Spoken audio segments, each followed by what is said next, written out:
यज्ञे च सुरेन्द्रे च कौशिके पाद संस्पृशि निर्विशेष मनस्काय श्री वीरस्वामिने नमः।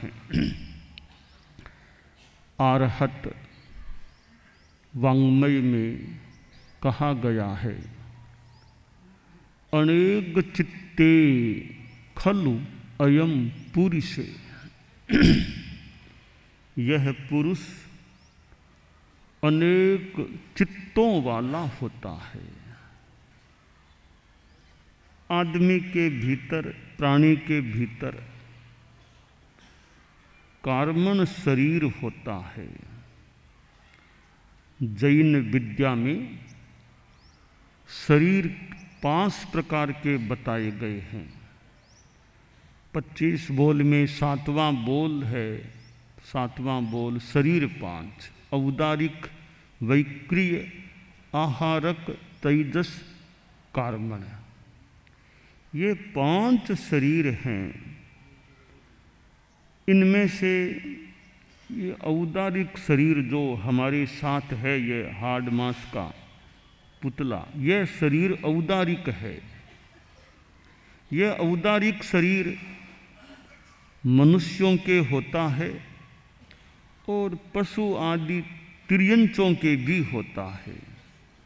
मनुष्य और तिर्यंच, इन 2 के यह औदारिक शरीर होता है। और यह औदारिक शरीर मनुष्य का ऐसा है जिसमें या जिससे, जिसके अस्तित्व में साधना करके आदमी फिर आगे मोक्ष को प्राप्त, इसी जन्म के बाद मोक्ष को प्राप्त कर सकता है। मोक्ष प्राप्त होगा तो इस औदारिक शरीर वाले मनुष्य को ही इस जन्म के बाद प्राप्त होता है और किसी को नहीं मिलता है। दूसरा यह वैक्रिय शरीर है, सामान्यतया देवों के और नारकीय जीवों के। देवों और नारकीय जीवों के वैक्रिय शरीर होता है, उनके औदारिक शरीर नहीं होता। और यूँ विशेष स्थितियों में वायु में भी, यानी त्रियंच गति में भी, मनुष्य गति में भी वैक्रिय शरीर की उपलब्धि एक कुछ समय के लिए मान लें हो सकता है। वैक्रिय शरीर आहारक शरीर है, वह केवल मनुष्य के ही हो सकता है और हर किसी मनुष्य के नहीं होता। कोई विशिष्ट ज्ञानी साधु होते हैं जिनको वह लब्धि स्थिति, आहारक स्थिति प्राप्त होती है, आहारक लब्धि, आहारक की वो स्थिति, वे साधु कोई विशेष प्रयोजन से आहारक शरीर का पुतला निकालते हैं। कोई प्रश्नकर्ता आ गया, ऐसा प्रश्न पूछ लिया कि साधु को जवाब ख्याल में नहीं है, तो ऐसी स्थिति में वो विशिष्ट साधु है, हर किसी साधु के बस की बात नहीं है। विशिष्ट ज्ञानी साधु है जिसके पास ये स्थिति हो, वह अपने शरीर से एक छोटा सा एक पुतला, बड़ा सुंदर पुतला निकालता है। वह पुतला ज्ञानियों के पास, ज्ञानी के पास जाता है जिसके पास केवल ज्ञान है, और वहाँ जाकर प्रश्न का उत्तर लेकर वापस आ जाता है। और मानव का इतना जल्दी सारा यह काम होता है कि शायद प्रश्नकर्ता को पता भी न चले कोई प्रक्रिया हुई है, उसके द्वारा ज्ञान करके उत्तर पाकर मुझे उत्तर दिया जा रहा है। तो वह आहारक शरीर होता है। तो औदारिक, वैक्रिय और आहारक, ये 3 शरीर स्थूल कैटेगरी के शरीर हैं। चौथा शरीर है तेजस शरीर। वह भी मनुष्य के भी होता है, पशुओं के भी, त्रियंचों के, देवों के, नारकियों के। तेजस शरीर हर प्राणी के जो सांसारिक है तेजस शरीर होता है, वह सूक्ष्म शरीर, हमारे भी तेजस शरीर है, वह सूक्ष्म कोटि का शरीर होता है। और पांचवा शरीर है कार्बन शरीर, वह सूक्ष्मतर शरीर है। कार्बन शरीर हर प्राणी के, हर सांसारिक जीव के वह कार्बन शरीर भी होता है। और यह कार्बन शरीर बड़ा महत्वपूर्ण है। एक यूँ कह दे जड़ है, और शरीरों की और की हमारे भावों की जड़ में यह कार्बन शरीर है, ये कर्म शरीर है। अब ये कर्म शरीर है, वो मानो एक तरह से हमारा संचालन भी करता है। जितना उसका वश चलता है वह संचालन करता है। अब देखिए, एक गति से दूसरे गति में जीव जाता है, मोटा मोटी वो ले जाने वाला, भेजने वाला कार्बन शरीर है। शरीर हमें, यह स्थूल शरीर कैसा मिलेगा, बढ़िया मिलेगा, बेढंगा मिलेगा, असुंदर मिलेगा, वो सारा, वो कमान, सारी चीज कार्बन शरीर के हाथ में है। आदमी गुस्सेल है तो क्यों है, वो कार्बन शरीर का अपना संचालन है। तो हमारी एक तरह से सारी गाड़ी को चलाने वाला, मोटा मोटे रूप में इस जीवन की, अगले जीवन की, पिछले जीवन की गाड़ी चलाने वाला या ड्राइवर कह दें, वो मानो कार्बन शरीर होता है। तो इस कार्बन शरीर के कारण हमारे भावों में भी परिवर्तन हो जाता है, भाव धारा विकृत होती है, उसमें कार्बन शरीर का योगदान है। और भाव धारा की शुद्धि है, भाव शुद्धि है, उसमें कार्बन शरीर का विलय या अप्रभाव कारण बनता है। शास्त्र में कहा गया, अनेक चित्ते खलु अयम पुरुषे, यह पुरुष अनेक चित्तों वाला होता है, अनेक भावों वाला होता है। आदमी कभी गुस्से में आता है, कभी अहंकार में आ गया, कभी शांत हो गया, कभी लालच में चला गया, कभी छल कपट में चला गया, कभी फिर शांत है, कोई आवेश और भी नहीं है, न छल कपट है। तो ये भाव, विरोधी भाव, कभी अच्छे भाव, कभी बुरे भाव, ये हमारे भीतर उभरते हैं। जैसे सिनेमा घर में चित्रपट लगा हुआ है, अब वो सिनेमा में नए नए दृश्य कैनवास चित्रपट पर उतरते हैं। इसी प्रकार हमारा, मान लो यह एक चित्रपट है भावों का, उस पर नए नए भाव, विभिन्न भाव, कभी गुस्सा, कभी अहंकार, कभी शांति, कभी कुछ, ये सिनेमा घर की तरह भीतर में चलचित्र सा मानो चलता है। इस चलचित्र के चलने में कार्बन शरीर का और खासकर मोहनीय कर्म का बड़ा योगदान होता है। तो ये अनेक भाव उभरते हैं। अब हम क्या करें? हमारा काम यह होना चाहिए कि दुर्भाव न आए, दुर्भावना न आए, सद्भाव भले आए, दुर्भाव न आए। अब दुर्भाव क्यों आते हैं? उसमें मोहनीय कर्म का उदय काम करता है, और शुभ भाव या सद्भाव के आने में मोहनीय कर्म का विलय, क्षयोपशम विलय काम करता है।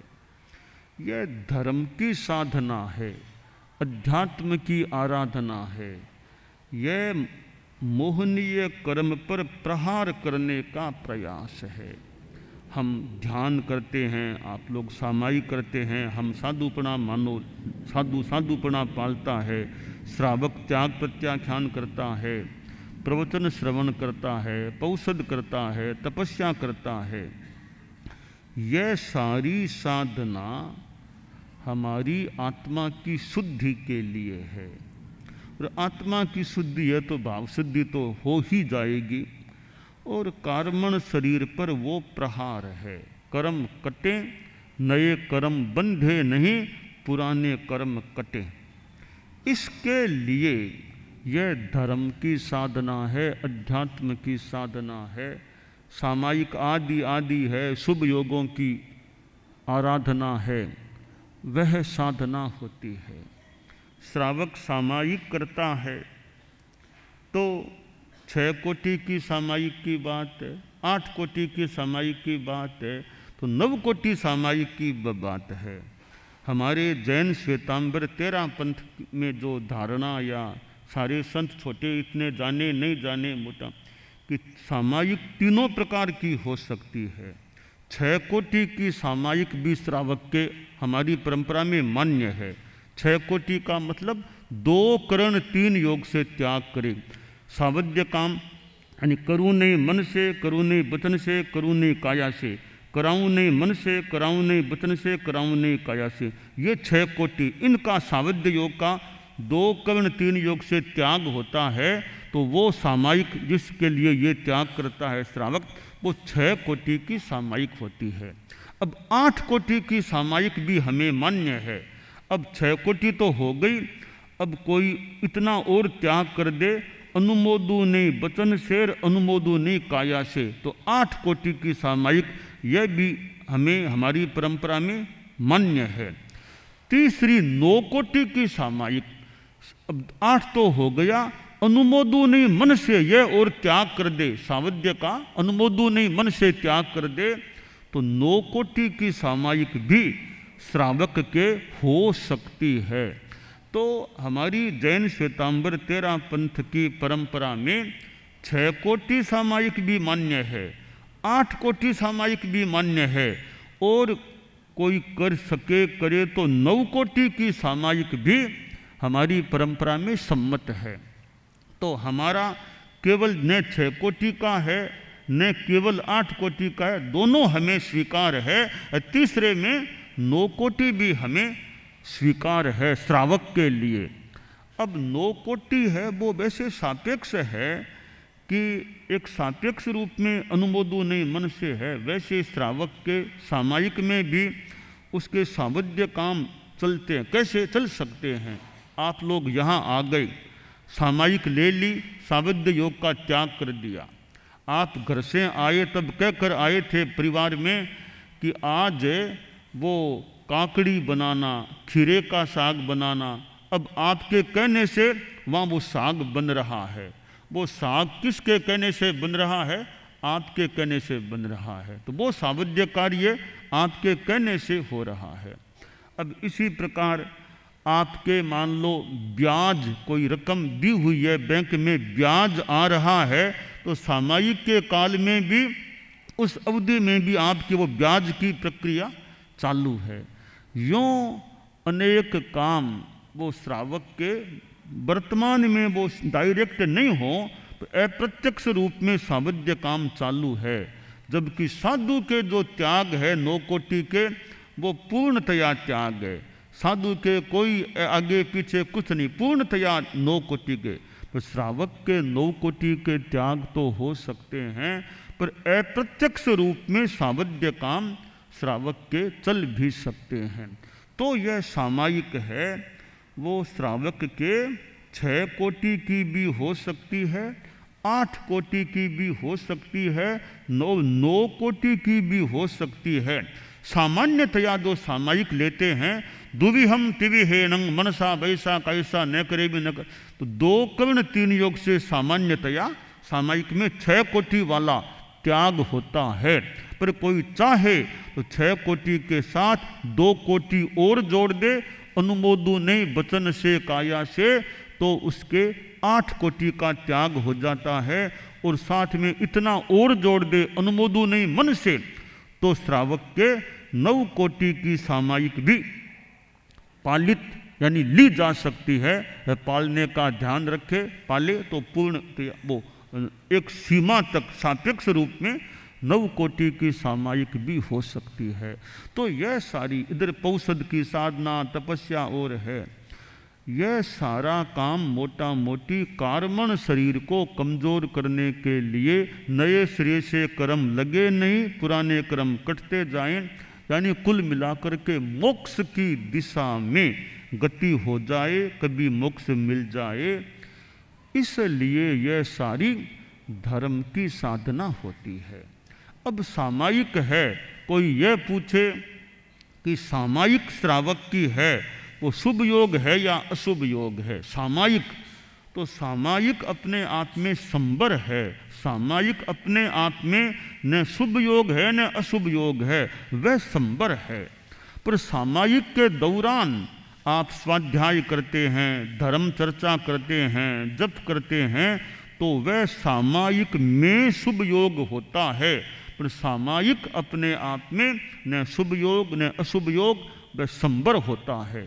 तो संबर की साधना उसमें शुभ योग करें तो वो निर्जरा का लाभ भी श्रावक को प्राप्त हो सकता है, और निर्जरा के साथ पुण्य का बंध भी हो सकता है। तो ये संबर, निर्जरा, शुभ योग, संबर, शुभ योग, निर्जरा और पुण्य बंध, यूँ 4 बातें हो जाती है कि सामायिक में ये संबर तो हो ही गया सावध्य योग का त्याग करने से, शुभ योग प्रवृत्ति करे स्वाध्याय आदि की, शुभ योग हो गया, शुभ योग से निर्जरा भी होती है, शुभ योग से पुण्य बंध की मान्यता भी है। तो 4 चीजें कि संबर, निर्जरा, इधर शुभ योग हो गया, निर्जरा, पुण्य का बंध। एक और बात है कि पाप का बंध भी होता है। सामायिक के दौरान श्रावक के पाप का बंध भी होता है। शुभ योग है, सामायिक है, सावध्य योग यो नहीं है डायरेक्ट, फिर भी पाप का बंध भी चालू है। वो कैसे होता है कि श्रावक के अभी भीतर में कसाय आश्रव तो है ना, और प्रमाद आश्रव है, और यों मानो अव्रत भी वैसे पूरी बंद तो हुई नहीं है, अव्रत भी भीतर में है। और इस प्रकार ये प्रमाद आश्रव, कसाय आश्रव, ये श्रावक की नहीं, साधु के भी 6ठे 7वें आदि गुणस्थानों में साधु है, 6ठे में 7वें में मूल 6ठे 7वें की बात कर लें, साधु के भी पाप कर्म का बंध निरंतर होता है, क्योंकि भीतर में कसाय आश्रव चालू है, प्रमाद आश्रव भी हो सकता है, 6ठे गुणस्थान में होता है, तो वह भी कर्म बंध का क्रम चालू है। तो केवल श्रावक के ही नहीं पाप का बंध, सामायिक में श्रावक के भी होता है, 6ठे गुणस्थान 7वें गुणस्थान वाले साधुओं के भी प्रमाद आश्रव, कसाय आश्रव से पाप का बंध निरंतर वो चालू रहता है।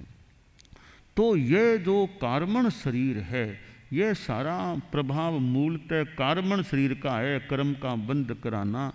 तो ये कार्मण शरीर है, तो भीतर में यह है, तो भाव उभरते हैं, मन पर आते हैं, मन में खराब विचार, ये सारा कार्मण शरीर के कारण से होता है। इसलिए कार्मण शरीर को जन्म मरण का भी कारण शरीर भी, कार्मण शरीर को कोई कारण शरीर भी किसी ग्रंथ में ऐसे कहा गया हो सकता है। तो हमारी भाषा में वैसे ये कार्मण शरीर है, और यह कारण भी है, भावों के इस परिवर्तन का कारण भी यह कार्मण शरीर बनता है। अगले जन्म में जाने का कारण भी कार्मण शरीर बनता है। तो इसलिए इसको हम कारण शरीर भी एक दृष्टि से कह सकते हैं। तो यह भावों का जगत है। हम संबर की साधना करें, निर्जरा की आराधना करें, तो ये जो भाव खराब आते हैं वो भी हमारे कभी बंद हो सकते हैं, और चेतना बहुत शुद्ध होकर एक समय ऐसा आ सकेगा, पूर्णतया चेतना कर्म मुक्त हो जाएगी, पूर्णतया विशुद्ध हो सकेगी।